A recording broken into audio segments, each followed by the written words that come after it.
Hey, what's up, guys? My name is Nathan from the Critical Race Jewelry Podcast. And today, what I wanted to do, instead of showing you some of my own research, I wanted to walk you guys through what it looks like for me to find the sources that I use. Now, I love books and I love I love scholarly articles, but I do also love to find content online. There's a lot of great scholars who are putting out work online who are not trying to gatekeep it. They're not trying to make it hard to find, but they are trying to get people to look at it. And since there's so much information out there, there's so much propaganda out there, I wanted to show you guys what I do to try and pierce that veil, to try and figure out what is good content, what is good, well researched content that I can use in my own projects, because research matters a lot to me and getting this stuff right matters a lot to me, because I really want people to understand history of Jews, not from a white perspective. I really want you guys to feel it. So this is how I evaluate sources so that I can figure out what is good to use. So right now on my screen, I have a source that I have used that I really appreciate. For me, this is an example of an amazing source. And so I'm going to walk you through how I figured that out for myself. So Balkan Transitional Justice, that's the first thing at the top of the page. So this is, generally speaking, this at the top, that's who is publishing this information. That is already a good place to start if you're trying to figure out if a source is good or not, is figuring out who is actually putting this out there, who is paying for all of this. Because even just looking at this website, I mean, this has been paid for, right? Like, this is some quality looking, this is very professional, it's very organized, it's very well put together. It looks like people are, making money off of this. And I mean, even at the bottom of the website, you can always find good information. For example, this Balkan Transitional Justice website, they are co-funded by the European Union. You can see that down here next to the little European Union flag. Now, there is no such thing as a unbiased source. There is no such thing. Everyone has bias. The reason why is because there's not a single person out there. There's no individual that knows everything. So there's going to be bias anywhere. The way that we deal with that as researchers is to figure out all the perspectives involved and then figure out what we want to take from the information that is being provided. Because there's always something to take away, even if an article is absolute trash and just isn't factual. It's completely made up. It's totally propaganda. It's entirely conspiratorial. That information is important. You need to know that, and you can still use that source. For example, I could use it as an example of conspiratorial nonsense. I can use it as an example of, we see this with QAnon, the way that they are using 1,000-year-old anti-Jewish things like blood libels, saying that elites are taking blood from babies. I mean, they just replace Jews, the word Jews, with the word elites, and you basically have QAnon. And so being able to, I would still use one of their sources because it's a great example of what these people actually believe in, how they actually feel.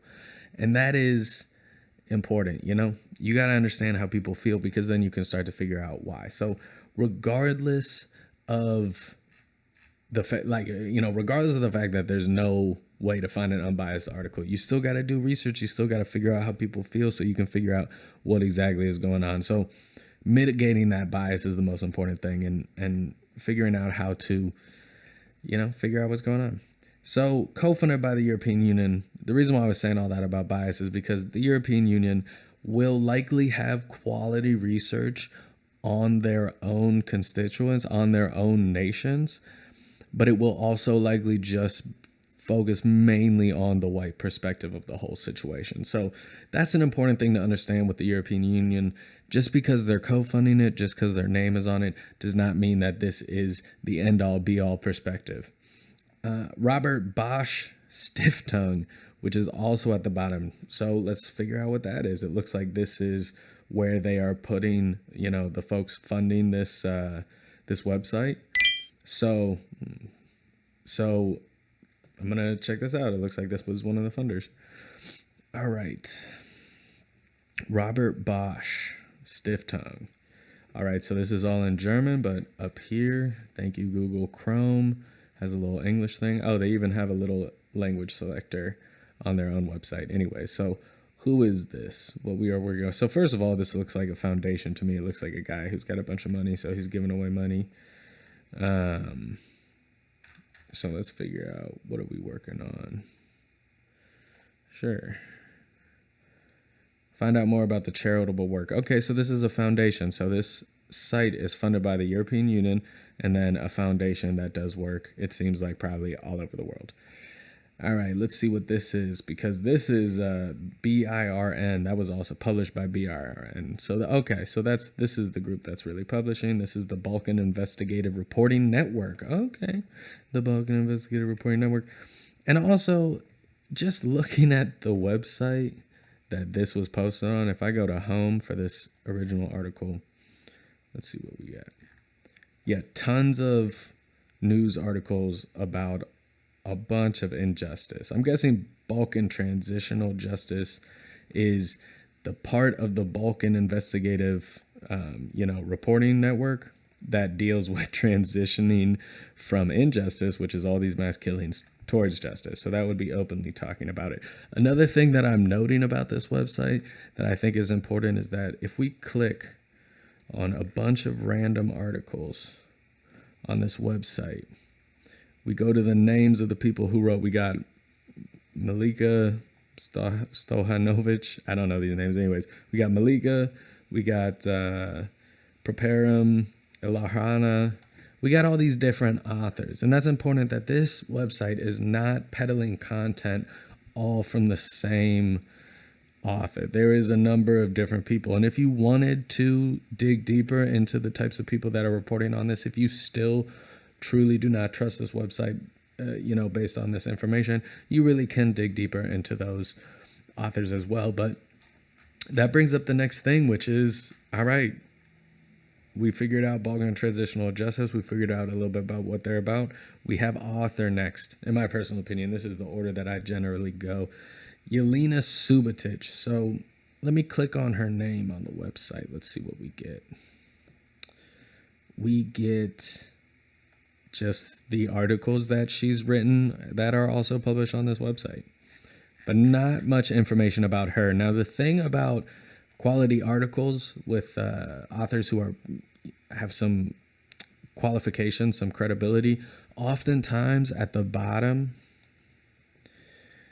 you have, here we go, you got in italics a little note on the author. So 𝗖𝗛𝗘𝗖𝗞 is professor of political science at Georgia State University in Atlanta. Okay. She is the author of Yellow Star, Red Star, Holocaust Remembrance After Communism. Okay. And which is published this month by Cornell University Press. Okay. And hijacked. All right. So she's written some books. So taking this information, 𝗖𝗛𝗘𝗖𝗞, what I would do, and what I'm about to do, is I'm going to take 𝗖𝗛𝗘𝗖𝗞, professor of political science at Georgia State University. I'm going to put that into the search bar. Okay, so this is 𝗖𝗛𝗘𝗖𝗞. We got some more information about 𝗖𝗛𝗘𝗖𝗞. You have a page.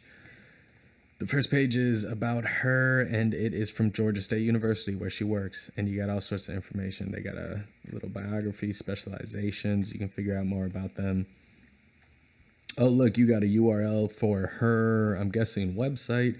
And yes, it is. So she even has a website. This is great. I love that she's doing this because it's so helpful to understand where you're getting your information from. And she's really just putting it all out there. So click for CV. I noticed at the bottom of her page.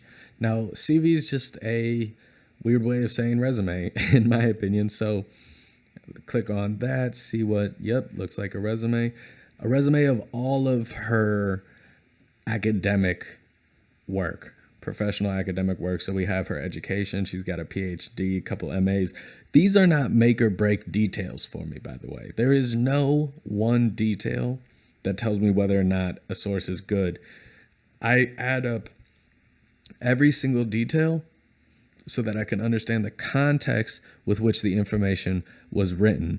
Because like I said, everybody's got a bias there's so much propaganda out there just because of how we've been affected as a society over the past forever. So just know that this is about figuring out why, not just who they are, but why they might be saying what they're saying, so you can get a better idea of how much you can trust this person. So we got academic appointments, scholarships, and professional development. Very interesting. Bunch of stuff. Okay. So that's cool. Wow, there's a lot of stuff. Okay, this is 40 pages. Okay, that is excessive. And I'm cool with that. Thanks, Yelena. All right. They also have another link on their website, 𝗖𝗛𝗘𝗖𝗞.edu profile. And that is, okay, so this is just all of the other things that they've written, either links to the content, it seems, and in some cases, you can just download some of her PDFs straight from this website. So that's pretty cool too. She's very open about the information, which to me means that she is listening to different people and working with different people, because to put what you're doing and everything you've done up here so boldly really helps other people connect and work with you. And I'm guessing that is one of her strengths. So yeah, oh yeah, and it's even easier on her. She's got books, short pieces, articles, all. Okay, so that's cool. So now we know the author. I personally feel that there is some credibility here that just right off the bat. I mean, between the fact that the Balkan Transitional Justice Group is very much a real thing, and I believe a very trustworthy source, and also this author in particular. Now, after that, we got Atlanta, so that's where it was published. Makes sense. She works at Georgia State University. We also have November 18th, 2019. Date is very important, and there are a couple reasons for it. The first reason is that new information on history comes out all the time. The Holocaust is a great example because it can take a really long time for people who have been traumatized so thoroughly to be comfortable with telling their story. There's also the added layer that when you're a minority group, your story is rewritten. So you're going through these different layers to try and figure out the truth. So all of these details are important. Data is important because historians generally say you need about 50 years before you can really get the full picture on an event, even just really get close to a full picture of what's going on for the event. And once again, some of what plays a role in that is new information coming to light, people finally being prepared to talk about it, people finally being able to confess to their crimes, all these different things. You never know. So time is really important when studying something. This was in 2019. This article is talking about how Holocaust memory was hijacked in the post-communist states. I mean, that's not 50 years since post-communism, but what she's talking about very much relates and is rooted in just right after the Holocaust. Anyways, it's been 50 years since then. I think that this is going to be a pretty solid source, regardless of the fact that it hasn't fit that 50-year rule. So like I was saying, this is about adding up all the pros and cons. Not one detail is going to make it. It's about really thinking critically about all of these things together and understanding the context. The context here being from her photo and from the date this was published, and from when states started to transition into post-communism. I mean, she was very much living with people. If she's from these places, which she may not be, let's see. I'm just guessing from her last name that she is from the Balkans herself. And I am sure that if we really put time into this, we could find it. But I also don't want to waste your guys' time. But that's another thing that you can look into. Where is she from? 𝗖𝗛𝗘𝗖𝗞, I know that that's Eastern European, so I figured she at least has some sort of connection to these events, which also provides some context into why she would be writing it and what topics she's handling, those kinds of things. I would also be interested in whether or not she's Jewish, not because that's a make or break detail, but it can really provide some insight if you use that information, not as a stereotype, but as a actual just fact and resource. So something else that's nice about this website is that for these photos, they have underneath they have cited the photo. So that just shows some professionalism. It also means that they're willing to show where they got their information from. And to me, that's important as well, because these people, like I said, this researcher, this journalist, this historian is trying to work with people, is trying to contribute to a conversation, add to a conversation, and then have that conversation continue going. That to me is the bread and butter of being a good historian. And I think that's what we got going on here. I mean, she does a really good job. Honestly, you should read the article. And something that's nice, and another hint at her professionalism, is right at the top of the article, you have what some people would call an abstract. But right here, this one is a one sentence that sums up essentially the article. So it says, many East European countries are wary of beginning an honest conversation about the crimes committed on their territory during World War II, and have appropriated the memorialization of the Holocaust to denigrate communism. So in order to fit this whole thing in, she has made it really confusing with big words. But since I know big words, this is fine. Basically, it's just saying that communists focused the Holocaust atrocities on their own story and have memorized that narrative so that they can, just control that. And part of the reason is because communists played a role in the destruction of Jews in World War II. So they're trying to put all of the blame on other countries. So, and also East Europe is where most of the murders happen. It's where most of the extermination happened. It's where most of the people were murdering Jews. It's not funny. Unless, no. So, they're trying to pass the blame on someone else. They were really the ones pulling the triggers, and they're trying to blame the Germans for telling them to pull the triggers, but it's like everybody's fault. So, all right, let's see. I mean, this is already a very solid source. We reviewed where the information comes from. We dug into that a little bit. We reviewed 𝗖𝗛𝗘𝗖𝗞 as an author, dug into that a little bit. We reviewed the fact that the date is important. This little number right next to the date, that right there is the time it was published. Not everything will have that, but that's just an interesting little thing they have. And altogether, I mean, the other thing about this is, having read it, and this is the fourth one that I can't really go over with you unless you read the article, but you got to be really careful about reviewing this information, because the point is not that you found the one article that can prove everything you needed to be proved. The point is that you found a conversation and you're trying to build on that, right? With other sources. You found one piece of a conversation. You need to hear more. You need to go and look for other articles, other authors, other perspectives. Check the validity and the context of where they're coming from. Understand where they're coming from so that you can really understand what's at play in the situation, where you could really peel back some of the layers of this history. And then compare and contrast the articles and take into note who would have a reason to lie, who would have a reason to just want the truth to be told, and everything in between, right? I mean, there's so many different reasons we choose to remember things the way we do, but a lot of memory in many ways is choice. And I think that's important to understand. So when people are writing history, they are choosing to write their narrative a certain way, and understanding why they would choose to do that. I mean, obviously, for example, you're going to have a Nazi after the war who doesn't get persecuted, doesn't get convicted. They are going to want to lie about what they did in the war. So all of their work will reflect that. That's real life. There were Nazis who, after the war, were a very big part of rewriting that history.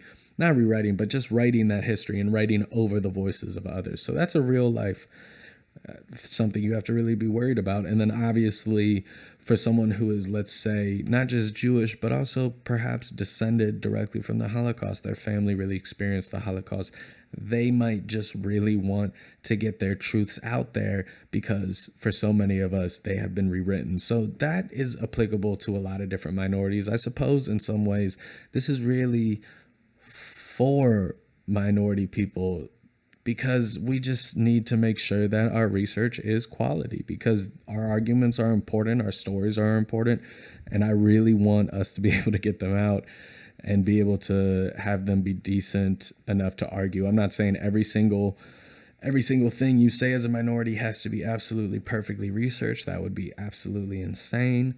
But I do believe that we have to work a little bit harder when writing our history than other people do. And this is what that work looks like. It's not just about producing writing. It's not just about, producing that historical content. It's also about what is the work we're doing behind the scenes. And this, I can take an hour or two at least on this. When looking at Yelena's page, I would look up her book. I would look up book reviews to see what other scholars are saying.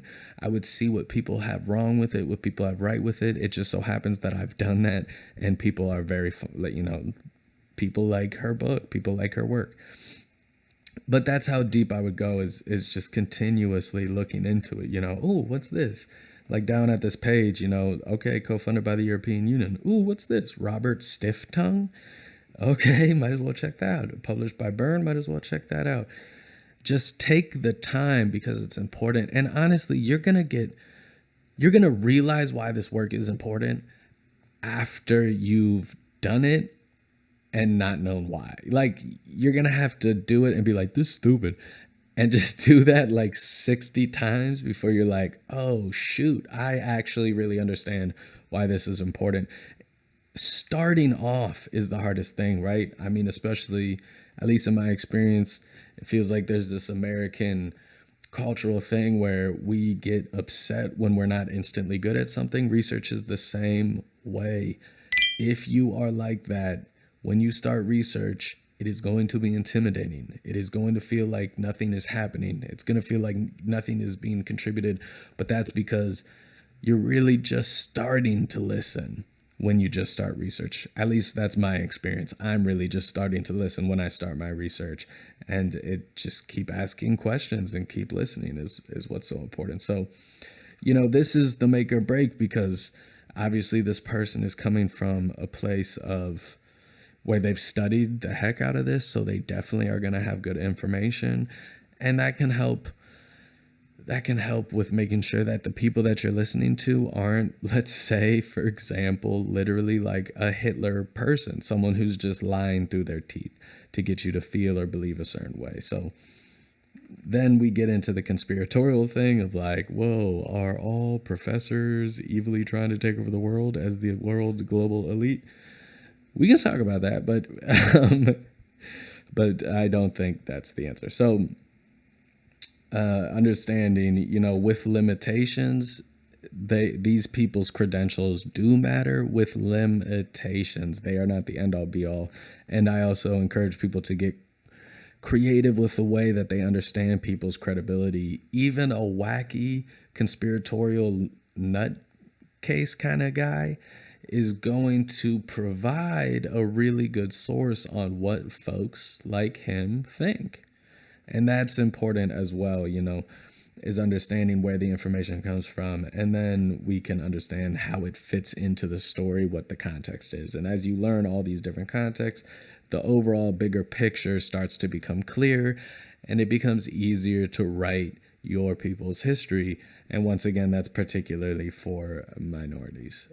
That's generally the experience that I've had working with a lot of different minorities who are trying to figure out their histories. So, as well as my own experience understanding my Jewish, what it means to be of Jewish descent and descendant of survivors of the Holocaust. So you can see my research and my work on criticalracejewry.com. I run the Critical Race Jewry podcast with my producer and co-host Kara Lee. We have a couple different projects going on, and we're just trying to make this information accessible, but it starts with good research. I wish you the best of luck, and I will probably be doing a couple more of these, including reviewing a bad article, as well as just some other research tips and ways to help people understand how they can really get into this stuff and start filling in the blanks, because once blanks start getting filled in, oh my God, it feels amazing. So, all right, talk to you guys soon. Bye.